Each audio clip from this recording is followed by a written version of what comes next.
বিশ্বজুড়ে পরিচিত band BTS এবার সেই ব্যান্ডকে পেছনে ফেলে আলোচনার কেন্দ্রবিন্দুতে পার্ক জি-হুন। দক্ষিণ কোরিয়ার এই তারকা বয় গ্রুপ মেম্বার ব্যান্ড রেপুটেশনের র্যাঙ্কিংয়ের শীর্ষে অবস্থান করছেন।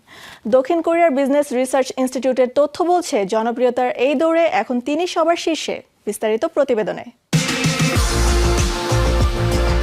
দক্ষিণ কোরিয়ার বিনোদন জগতে আবারও চমক দেখালেন পার্ক জি-হুন। বিশ্বজুড়ে জনপ্রিয় ব্যান্ড বিটিএসকে টপকে এবার চমক দেখালেন এই তারকা। দক্ষিণ কোরিয়ার এই তারকা টানা দ্বিতীয় মাসের মতো এপ্রিলেও বয় গ্রুপ মেম্বার ব্র্যান্ডের রেপুটেশন র্যাঙ্কিংয়ে শীর্ষস্থান দখল করেছেন। কোরিয়ান বিজনেস রিসার্চ ইনস্টিটিউটের প্রকাশিত তালিকায় তার এই অর্জন ভক্তদের মাঝে ব্যাপক আলোচনার জন্ম দিয়েছে।